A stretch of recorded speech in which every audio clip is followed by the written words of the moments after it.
Assalamualaikum warahmatullahi wabarakatuh. Perkenalkan, nama saya Mira Julianti dari kelas 10 IPA 2, mata pelajaran Geografi, tanggal 7 Oktober 2020. Guru pembimbing Geografi Bu Teti Epi, Kepala Sekolah Bapak Haji Martius MPD, Sekolah di SMAN 1 Syahulu. Baiklah, di video kali ini saya akan menjelaskan sedikit tentang dasar-dasar penginderaan jauh. 1. Definisi penginderaan jauh. Istilah penginderaan jauh, remote sensing, pertama kali diperkenalkan oleh Parker di Amerika Serikat pada akhir tahun 1950-an dari Instansi Kelautan Amerika Serikat.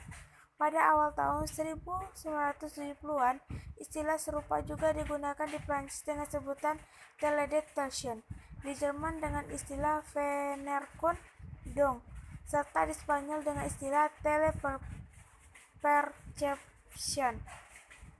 Beberapa ahli mendefinisikan penginderaan jauh sebagai berikut. 1. Menurut Lillesand dan Kiefer, penginderaan jauh adalah ilmu dan seni untuk memperoleh informasi tentang objek, daerah atau gejala dengan jalan menganalisis data yang diperoleh dengan menggunakan alat tanpa kontak langsung terhadap objek atau gejala yang dikaji. 2. Menurut Lindgren, penginderaan jauh adalah berbagai teknik yang dikembangkan untuk memperoleh dan menganalisis tentang bumi. 3. Menurut American Society of Photogrammetry, penginderaan jauh adalah pengukuran atau perolehan informasi dari beberapa sifat objek atau fenomena dengan menggunakan alat perekam yang secara fisik tidak terjadi kontak langsung atau bersinggungan dengan objek atau fenomena yang dikaji. Sensor dalam penginderaan jauh dibedakan menjadi dua jenis, yaitu sensor aktif dan sensor pasif. Sensor 1. Sensor aktif, yaitu suatu alat yang dilengkapi dengan pemancar dan alat penerima pantulan gelombang. Contoh penginderaan jauh radar dan penginderaan jauh sensor. Sensor pasif, yaitu sensor yang hanya dilengkapi dengan alat penerima berupa pantulan gelombang elektromagnetik. 2. Komponen sistem penginderaan jauh. Penginderaan jauh sebagai suatu sistem tidak bisa terlepas dari beberapa bagian yang saling terkait antara komponen yang satu dengan komponen lainnya. Komponen-komponen penginderaan jauh meliputi hal-hal berikut. 1. Sumber tenaga. Dalam penginderaan jauh harus ada tenaga untuk memantulkan atau memancarkan objek di permukaan bumi. Tenaga yang digunakan adalah tenaga elektromagnetik. Dengan sumber utamanya adalah matahari. Tenaga lain yang bisa digunakan adalah sumber tenaga buatan, sehingga dikenal dengan ada penginderaan jauh, sistem pasif, penginderaan jauh, sistem aktif. A. Penginderaan jauh sistem aktif.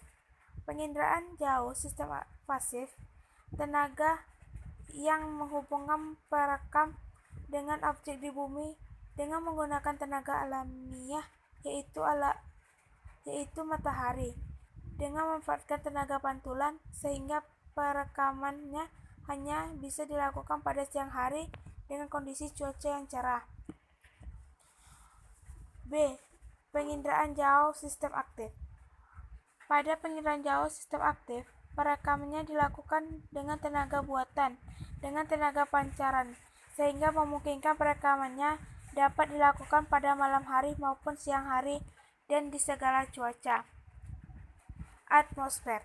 Atmosfer mempunyai peranan untuk menghambat dan mengganggu tenaga atau sinar matahari yang datang, bersifat selektif terhadap panjang gelombang. Tidak semua spektrum elektromagnetik mampu menembus lapisan atmosfer, hanya sebagian kecil saja yang mampu menembusnya.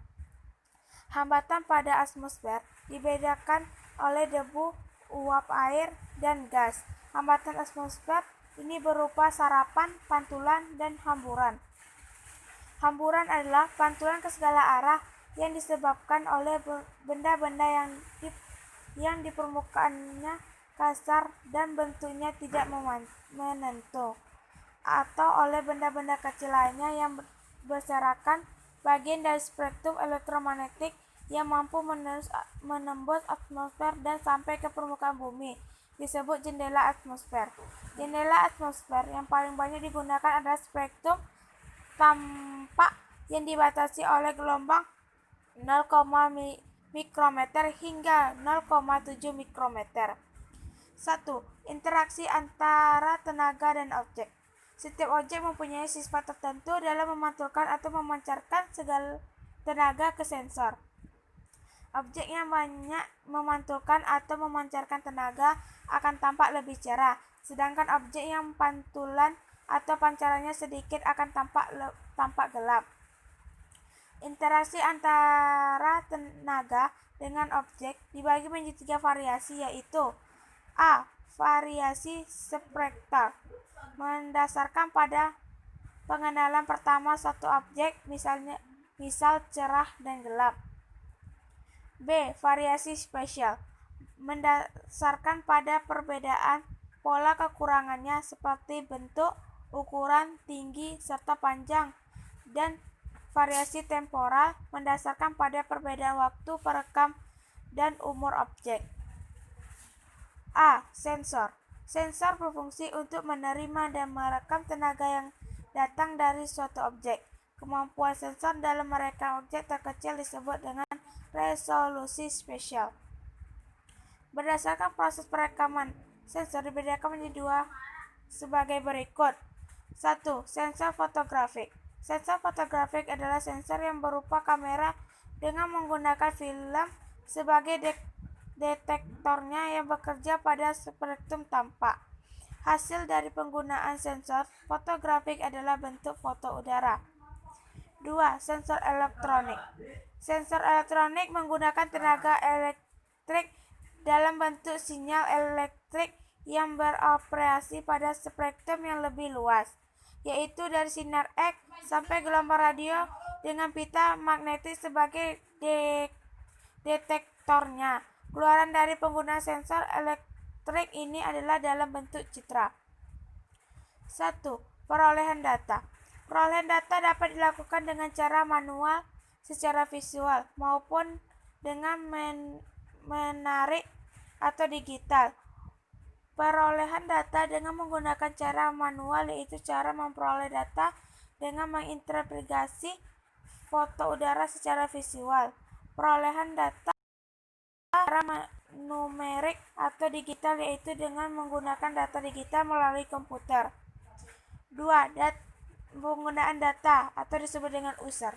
Tingkat keberhasilan dari penerapan sistem penginderaan jauh ditentukan oleh penggunaan data.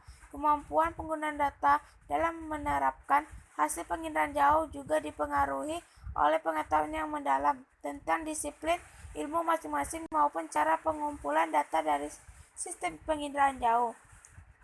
3. Proses penginderaan jarak jauh. Proses penginderaan jarak jauh diawali dengan sumber energi yang berasal dari matahari berubah menjadi gelombang elektromagnetik menuju dan diarahkan pada sumber target. Matahari juga membantu untuk memfokuskan target di permukaan bumi. Dari hasil tersebut bisa memperoleh informasi untuk membantu penyelesaian masalah. Secara sederhana, proses penginderaan jarak jauh dibagi menjadi beberapa tahap, yaitu 1. Deteksi. Ini merupakan untuk mendeteksi apapun yang didapat yang berkaitan dengan penelitian, termasuk di dalam berupa pengambilan objek foto menggunakan alat modern. 2. Identifikasi. Tahap berikutnya yaitu melakukan identifikasi dari hasil yang telah diperoleh dari penginderaan jarak jauh. Dilakukan perhitungan pencocokan menggunakan rumus menjadi tahap penting untuk mendapatkan informasi. 3. Analisis. Ini merupakan cara terakhir dari proses penginderaan jarak jauh, yaitu mendeteksi keseluruhan hasil yang telah diperoleh. Tahap ini dilakukan analisis yang berdasarkan sumber referensi dan literatur yang lebih mendalam jika dilihat dari segi keilmuan. Dalam proses penginderaan jarak jauh, menghasilkan output yang disebut citra. Citra dibagi menjadi dua macam, yaitu citra foto dan citra non-foto. 1. Citra foto. Gambaran objek dari hasil pemotretan udara yang biasanya menggunakan pesawat udara. Citra foto dibedakan menjadi A. Berdasarkan spektrum elektromagnetik. Foto ultraviolet.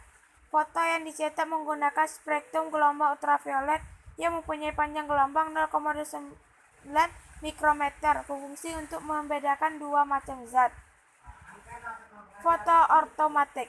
Foto yang dicetak menggunakan spektrum gelombang tampak antara warna biru hingga warna hijau. Panjang gelombang 0,4 sampai 0,56 mikrometer. Foto ini dapat melihat objek di bawah permukaan laut dan cocok untuk daerah pantai. Foto pankromatik. Foto yang menggunakan spektrum cahaya tampak sehingga hasilnya sama dengan kepetakan mata. Pankromatik dibedakan menjadi pankromatik hitam putih. Hasil cetakan sama dengan warna aslinya. Dan foto inframerah menggunakan gelombang inframerah dan digunakan untuk militer, pertanian, dan perkebunan. B. Berdasarkan arah sumbu kamera. 1. Foto tegak. Foto yang diambil tegak lurus terhadap permukaan bumi. 2. Foto miring.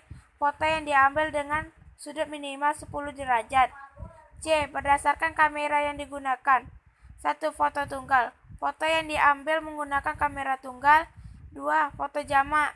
Foto yang diambil lebih dari satu pada waktu dan tempat yang sama. D. Berdasarkan warna. 1. Foto warna semu. Hasil foto memiliki warna yang berbeda dengan warna asli. 2. Foto warna asli. Hasil foto memiliki warna yang sama dengan objek asli. E. Berdasarkan wahana yang digunakan. 1. Foto udara. Foto yang didapat dari pesawat atau balon udara. 2. Foto satelit. Foto yang didapat dari satelit. 2. Foto non-citra. Foto non-citra yang diambil menggunakan sensor yang terdapat di satelit. Berdasarkan spektrum elektromagnetik, citra inframerah terkena mikro. B. Berdasarkan sensor yang dipakai. Citra tunggal, citra multispektral. C. Berdasarkan wahana. Citra dirgantara.